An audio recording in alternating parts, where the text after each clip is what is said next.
but I wonder if you have optimism. You mentioned social media, you mentioned your media empire, ways to communicate directly with people, Yes. the education investments you've made.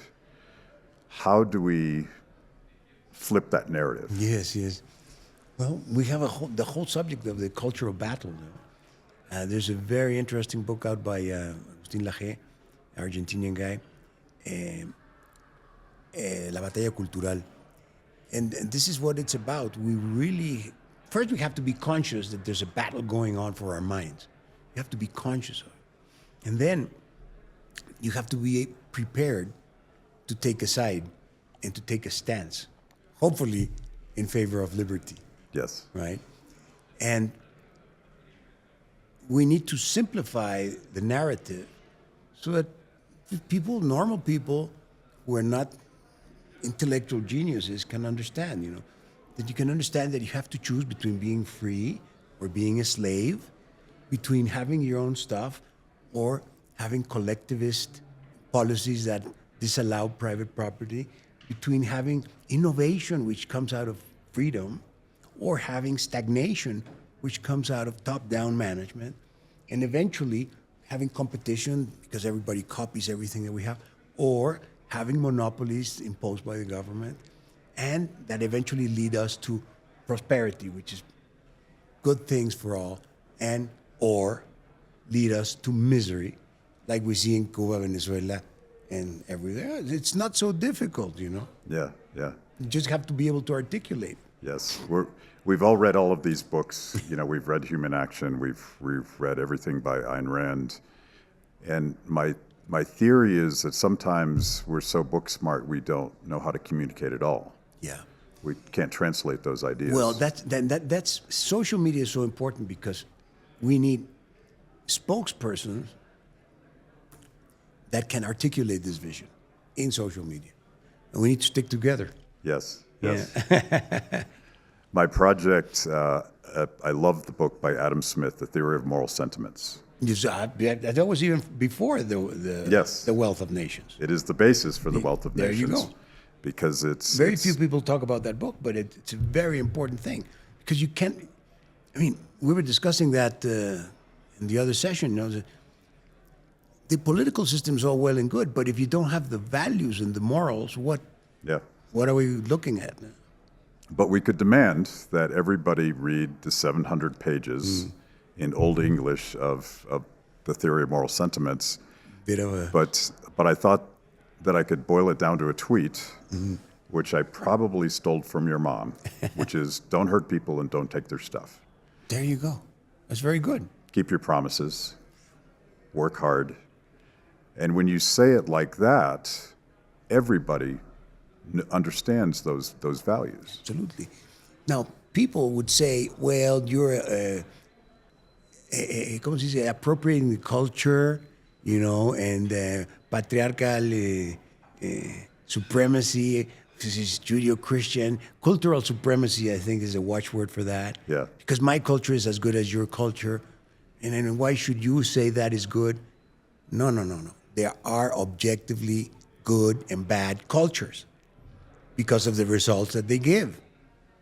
So those sentiments that you expressed have led to the rise of liberalism and this unleashed this enormous creative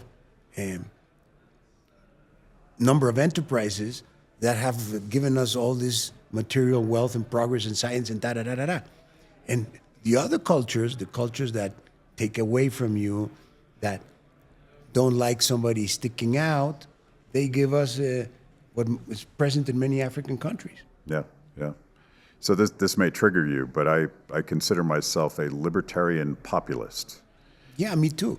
Because unfortunately, libertarian is by definition, but populist, if you don't make it simple, it's not going to work. If it's not popular, what are you doing? What are we doing? Unless we're going to check out of the democratic electoral system, which, by the way, should be put on the table. Huh?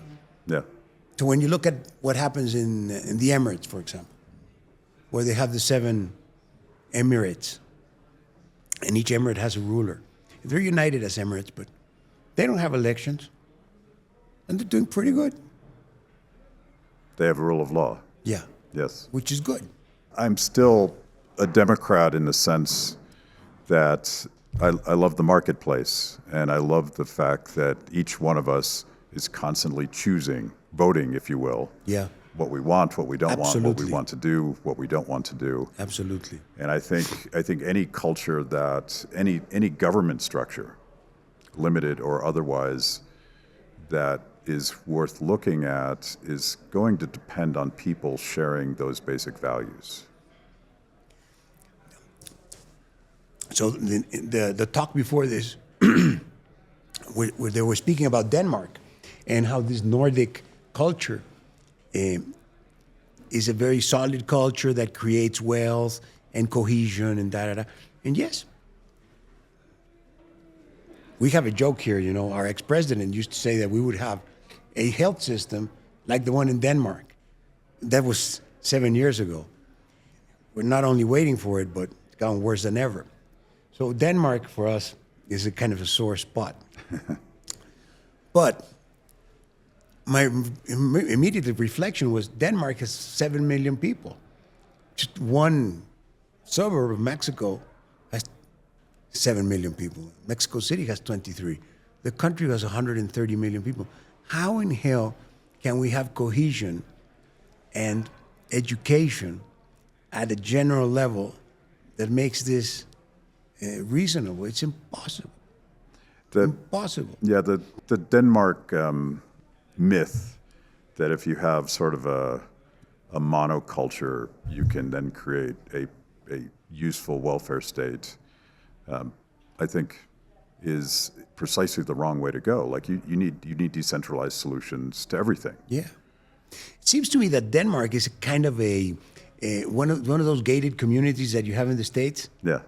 You know, where you pay to get in, and you pay a lot, and then you pay for maintenance and to take the trash and take the water and everything. So you're paying for it, but you're getting the service, right? So you extend it a little more, and now in the Danish model, you get the education and the healthcare and the judicial protection, but the thing works for whatever reason. I don't know how. Maybe because it's small. But the moment you turn around here in Mexico and Latin America and many places in the U.S., it doesn't work. We don't have the basic thing, which is security. Our lives are in danger. If you walk out, you can be murdered.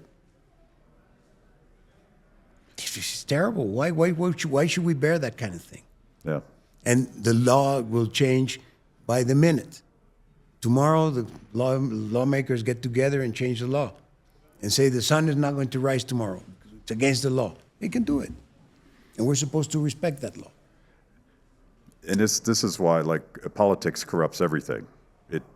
I'm enough of a... Politics, let's say money, because at the end of the day, electoral politics or vote getting is about who controls the money. And it's a lot of money. Yeah. A lot. Way more than any individual can even start to visualize in terms of money. All of our U.S. senators start off broke when they're elected, and now they're multimillionaires. Oh, but I must be just speaking engagements, I assume. Yeah. USAID. And one or another little trading tips. Yes. No, it's pathetic. Yeah. But the challenge, and this gets back to educating people and having a broad population that appreciates where the rule of law comes from and where cooperation comes from and where wealth comes from, because they're perhaps the only counterbalance to corrupt politicians. And right now, so much of politics is driven by, I'm going to give you more things for free. Yeah. I think bottom line is you really have to go back to the moral sentiments, you know, especially in America. The moral fiber has been utterly corrupted. It's erasing the distinction between men and women and making it believe that this doesn't matter. Of course it matters. This is It's a reality. How can you make it doesn't matter? The concept of the family, you have some kids, maybe they'll have a mom and a dad, maybe not. They live somewhere else, they get kicked out from home at 18. There's very little responsibility in the American value system. And I think that is reflective on politics. Yeah. So I guess we have the things that we deserve, as I said before. Estamos como estamos porque somos como somos. So if we are like this because this is what we think, this is what we breathe, this is what we internalize. It's our problem.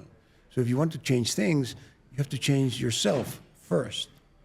And then make sure that the people around you change also. And then you can start talking about votes. Yeah. First you have to change your mind, and then we'll talk about votes. Thank you for watching Kibbe on Liberty. You can watch new episodes every Wednesday anywhere that you consume podcasts, on YouTube, on Apple, on Spotify, whatever. Watch, click, like, check it out.